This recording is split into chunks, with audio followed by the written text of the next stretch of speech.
ਸਾਡੇ ਦੇਸ਼ ਦੇ ਵਿੱਚ ਖੱਬੇ ਪੱਖੀ ਪਾਰਟੀਆਂ ਦਾ ਇੱਕ ਦੌਰ ਰਿਹਾ ਹੈ।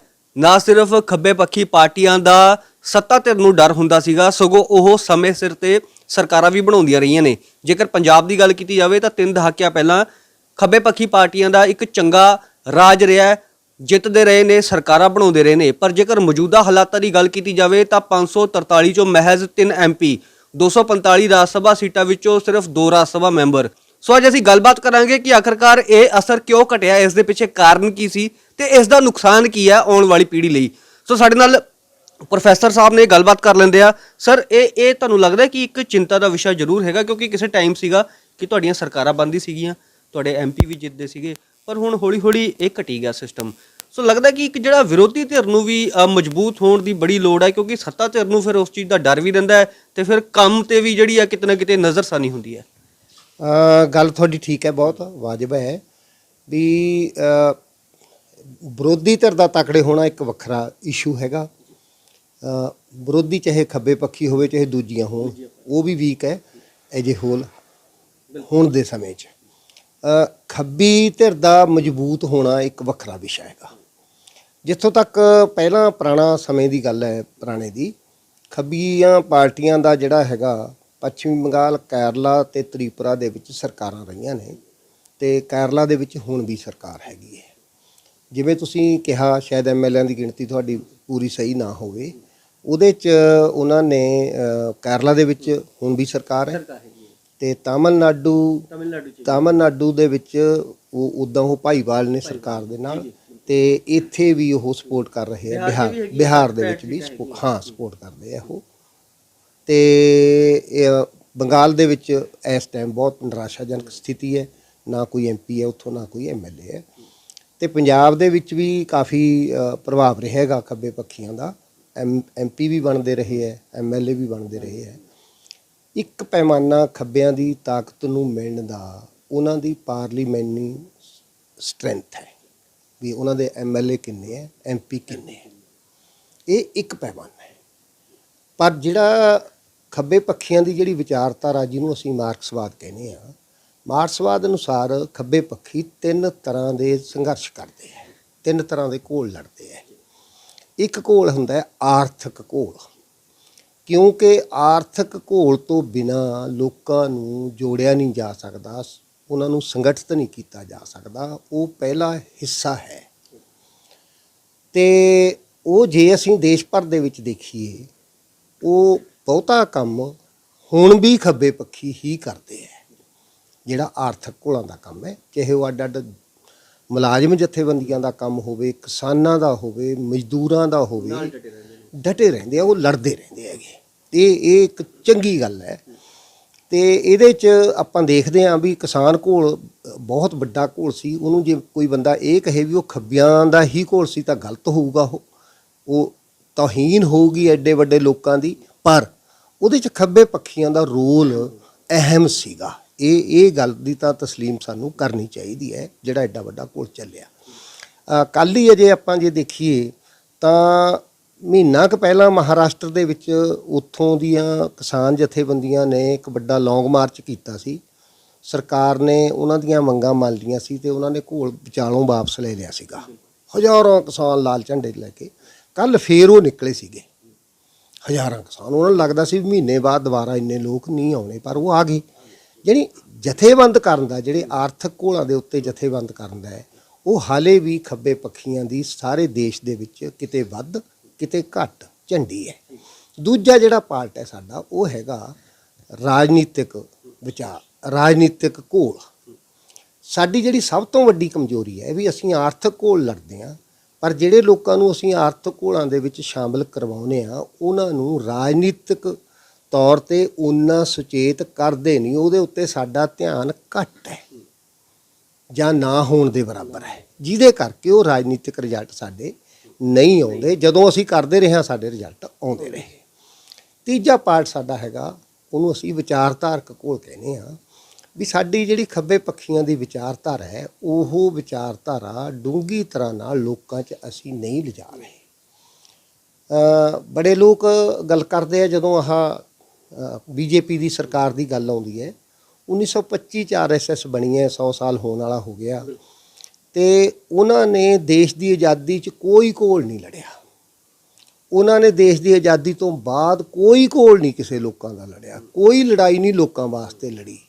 ਸਿਰਫ ਇੱਕੋ ਹੀ ਲੜਾਈ ਲੜੀ, ਵਿਚਾਰਧਾਰਾ ਦੀ ਲੜਾਈ। ਸੱਤਾ 'ਚ ਬਾਅਦ 'ਚ ਆ ਗਏ, ਉਹ ਵਿਚਾਰਧਾਰਾ ਦੀ ਹੀ ਲੜਾਈ ਲੜੀ, ਆਪਣੇ ਹਿੰਦੂਤਵ ਦੀ। ਉਸ ਹਿੰਦੂਤਵ ਦੀ ਵਿਚਾਰਧਾਰਾ ਨੂੰ ਆਪਣੇ ਕੰਮਾਂ ਨਾਲ ਇੱਧਰ ਉੱਧਰ ਖਿਲਾਰ ਕੇ ਉਹ ਲੋਕਾਂ ਦੇ ਵਿੱਚ ਥਾਂ ਬਣਾ ਗਏ। ਸੋ ਵਿਚਾਰਧਾਰਾ ਦੀ ਲੜਾਈ ਵੀ ਓਡੀ ਹੀ ਇੰਪੋਰਟੈਂਟ ਹੈ, ਉਹ ਸਾਡਾ ਹੈਗਾ।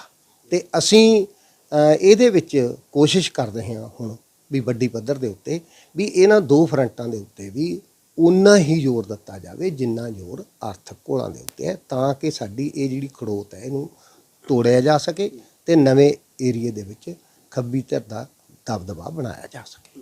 ਅੱਛਾ, ਇਹਦੇ ਪਿੱਛੇ ਪ੍ਰੋਫੈਸਰ ਸਾਹਿਬ ਜਿਹੜੇ ਆਪਸੀ ਮਤਭੇਦ ਹੈ ਤੁਹਾਡੀਆਂ, ਉਹਨਾਂ ਨੂੰ ਕਿੰਨਾ ਕੁ ਜ਼ਿੰਮੇਵਾਰ ਮੰਨਦੇ ਹੋ? ਦੇਖੋ, ਆਪਸੀ ਮਤਭੇਦ ਜਿਹੜੇ ਹੈ ਉਹ ਹੈਗੇ ਹੈ। ਕਈ ਲੋਕ ਇਹਨਾਂ ਆਪਸੀ ਮਤਭੇਦਾਂ ਨੂੰ ਐ ਸਮਝਦੇ ਆ ਵੀ ਸਿਰਫ ਇਹਨਾਂ ਕਰਕੇ ਹੀ ਖੱਬੇ ਥੱਲੇ ਹੈ। ਇਹ ਗੱਲ ਬਹੁਤੀ ਚੰਗੀ ਨਹੀਂ। ਮੈਂ ਜਿਵੇਂ ਤੁਹਾਨੂੰ ਦੱਸਿਆ ਵੀ ਜਿਹੜੀ ਸਾਡੀ ਕਮਜ਼ੋਰੀ ਹੈਗੀ ਹੈ ਵੀ ਅਸੀਂ ਰਾਜਨੀਤਿਕ ਤੌਰ ਤੇ ਚੇਤਨ ਨਹੀਂ ਕਰਦੇ ਤੇ ਵਿਚਾਰਧਾਰਕ ਤੌਰ ਤੇ ਉਹਨਾਂ ਨੂੰ ਤਕੜਾ ਨਹੀਂ ਕਰਦੇ। ਇਹ ਸਾਡੀ ਵੀਕਨੈਸ ਹੈ। ਜਿੱਥੋਂ ਤੱਕ ਹੈਗਾ ਆਪਸੀ ਵਿਰੋਧਾਂ ਦਾ ਸਵਾਲ, ਦੋ ਤਰ੍ਹਾਂ ਦੇ ਖੱਬੇ ਵਿਚਾਰ ਨੇਗੇ। ਇੱਕ ਹੈਗਾ ਜਿਹੜੇ ਪਾਰਲੀਮਾਨੀ ਸਿਸਟਮ 'ਚ ਯਕੀਨ ਰੱਖਦੇ ਆ ਖੱਬੀਆਂ ਧਿਰਾਂ, ਇੱਕ ਉਹ ਨੇ ਜਿਹੜੀਆਂ ਪਾਰਲੀਮਾਨੀ ਸਿਸਟਮ 'ਚ ਯਕੀਨ ਨਹੀਂ ਰੱਖਦੀਆਂ। ਠੀਕ ਹੈ ਕਿ ਨਹੀਂ?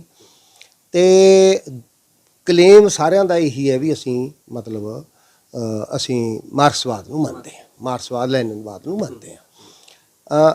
ਸਾਡੀ ਆਪਣੀ ਸਮਝ ਇਹ ਹੈ ਕਿ ਜਿਹੜੇ ਲੋਕਾਂ ਦੇ ਮੁੱਦੇ ਹੈ ਉਹਨਾਂ ਮੁੱਦਿਆਂ ਨੂੰ ਪਾਰਲੀਮਾਨੀ ਲੈਫਟ ਵੀ ਤੇ ਗੈਰ ਪਾਰਲੀਮਾਨੀ ਲੈਫਟ ਵੀ ਚੁੱਕਦਾ ਹੈ ਤੇ ਉਹਨਾਂ ਮੁੱਦਿਆਂ ਦੇ ਉੱਤੇ ਉਹਨਾਂ ਦੇ ਜਿਹੜੇ ਡਿਮਾਂਡ ਚਾਰਟਰ ਕਹਿ ਲਓ ਜਾਂ ਉਹਨਾਂ ਦੇ ਸਮਝਦਾਰੀ ਕਹਿ ਲਓ, ਲਗਭਗ ਉਹਨਾਂ ਮੁੱਦਿਆਂ ਦੇ ਉੱਤੇ ਬਹੁਤੀ ਫਰਕ ਵਾਲੀ ਨਹੀਂ ਹੁੰਦੀ।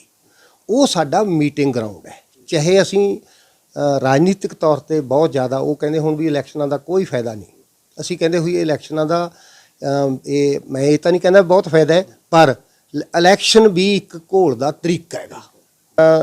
ਪਹਿਲਾਂ ਤਾਂ ਜਲੰਧਰ ਬਾਈ ਇਲੈਕਸ਼ਨ ਦੇ ਵਿੱਚ ਲੋਕ ਸਭਾ ਦਾ ਇਲੈਕਸ਼ਨ ਹੈ ਤੇ ਮੈਂ ਇਹਨੂੰ ਖੱਬੀਆਂ ਧਿਰਾਂ ਦਾ ਸਮਝ ਲਓ ਵੀ ਉਹਨਾਂ ਦੀ ਸਿਆਣਪੀ ਗਿਣੂਗਾ ਵੀ ਐਵੇਂ ਬਿਨਾਂ ਗੱਲ ਤੋਂ ਤੁਸੀਂ ਉਹ ਕਰੋ।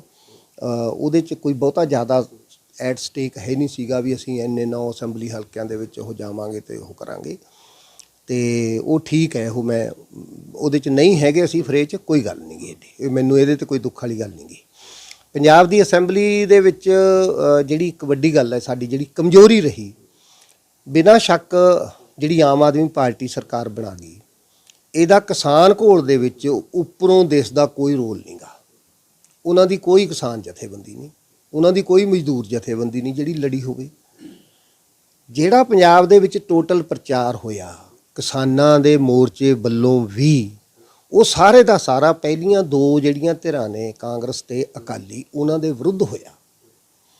ਤੇ ਸੰਯੁਕਤ ਕਿਸਾਨ ਮੋਰਚੇ ਨੇ ਜਦੋਂ ਚੋਣ ਲੜਨ ਦਾ ਇਸ਼ੂ ਆਇਆ, ਹਾਂ, ਉਹਦੇ 'ਚ ਜਿਹੜੀ ਨਾਨ ਪਾਰਲੀਮੈਂਟਰੀ ਲੈਫਟ ਸੀਗਾ, ਜਿਹੜਾ ਚੋਣਾਂ 'ਚ ਹਿੱਸਾ ਹੀ ਨਹੀਂ ਲੈਂਦਾ, ਪਹਿਲਾਂ ਵੀ ਨਹੀਂ ਲੈਂਦਾ ਕੋਈ। ਹੁਣ ਆ ਕੇ ਐ ਨਹੀਂਗਾ ਵੀ ਮੈਂ ਉਹਨਾਂ ਨੂੰ ਕਹਾਂ ਵੀ ਉਹ ਪਿਛਾਂਹ ਹਟ ਗਏ ਜਾਂ ਉਹਨਾਂ ਨੇ ਕੋਈ ਇਹੋ ਜਿਹਾ ਕਰਤਾ ਜਾਂ ਛੁਰਾ ਮਾਰਤਾ, ਇਹੋ ਜਿਹੀ ਗੱਲ ਨਹੀਂ ਹੈ।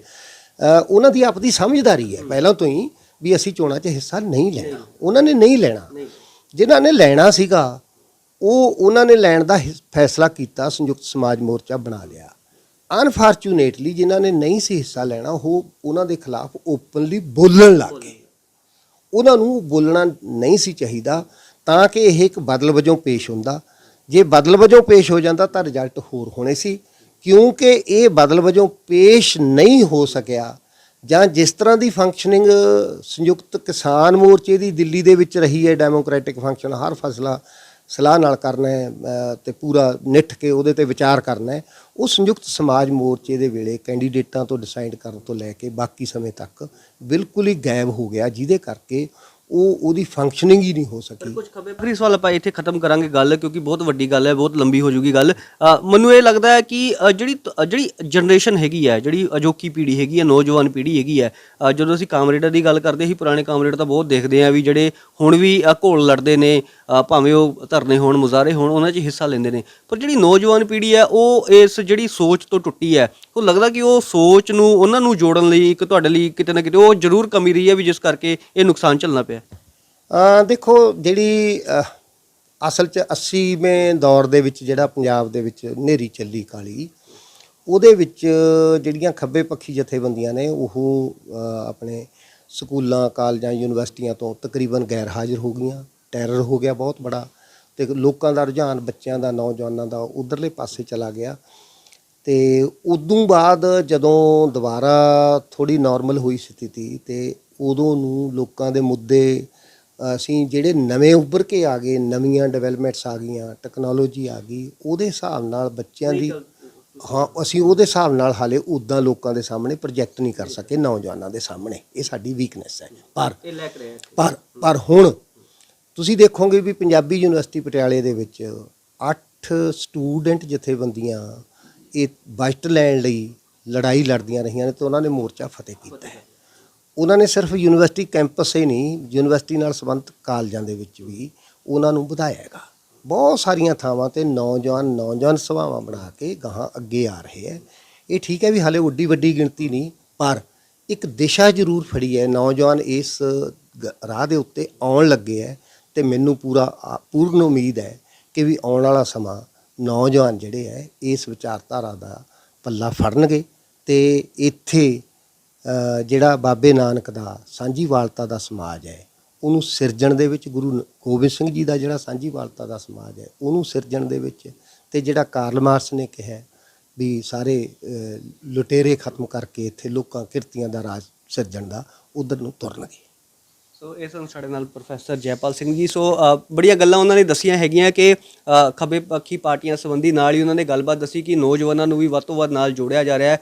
ਨਾਲ ਉਹਨੇ ਦੱਸਿਆ ਕਿ ਪੰਜਾਬ ਦੇ ਵਿੱਚ ਵੀ ਜ਼ਮੀਨੀ ਪੱਧਰ 'ਤੇ ਬਹੁਤ ਕੰਮ ਕੀਤਾ ਜਾ ਰਿਹਾ ਹੈ। ਕਿਸਾਨੀ ਮੋਰਚੇ ਦੀ ਉਹਨਾਂ ਨੇ ਗੱਲ ਕੀਤੀ ਹੈ ਕਿ ਜਿਹੜਾ ਲਾਸਟ ਆਖਰੀ ਕਿਸਾਨੀ ਮੋਰਚਾ ਸੀ ਉਹ ਕਾਮਯਾਬ ਮੋਰਚਾ ਸੀਗਾ, ਉਹ ਫਤਿਹ ਕੀਤਾ। ਪਰ ਹਾਲਾਂਕਿ ਉਸ ਤੋਂ ਬਾਅਦ ਜਿਹੜਾ ਸਿੱਖ ਸਮਾਜ ਮੋਰਚਾ ਬਣਿਆ, ਉਸ ਤੋਂ ਇੱਕ ਜਿਹੜੀ ਰਾਜਨੀਤਿਕ ਪਾਰਟੀ ਨਿਕਲੀ, ਲੋਕਾਂ ਨੇ ਬਹੁਤਾ ਉਹਨਾਂ ਨੂੰ ਪਸੰਦ ਨਹੀਂ ਕੀਤਾ। ਪਰ ਰਾਜਨੀਤਿਕ ਤੌਰ 'ਤੇ ਉਹਨਾਂ ਨੇ ਇੱਕ ਗੱਲ ਜ਼ਰੂਰ ਕਹੀ ਹੈ ਕਿ ਅਸੀਂ ਕਿਤੇ ਨਾ ਕਿਤੇ ਜ਼ਰੂਰ ਸਾਡੇ 'ਚ ਖਾਮੀਆਂ ਰਹੀਆਂ ਨੇ, ਪਰ ਉਹਨਾਂ ਨੂੰ ਸੁਧਾਰਨ ਲਈ ਜ਼ਰੂਰ ਹੁਣ ਉਹ ਜ਼ਮੀਨੀ ਪੱਧਰ 'ਤੇ ਕੰਮ ਕਰ ਰਹੇ ਨੇ। ਵਰਿੰਦਰ ਸਿੰਘ ਥਿੰਦੀ, ਟੀਵੀ ਭਾਰਤ, ਲੁਧਿਆਣਾ।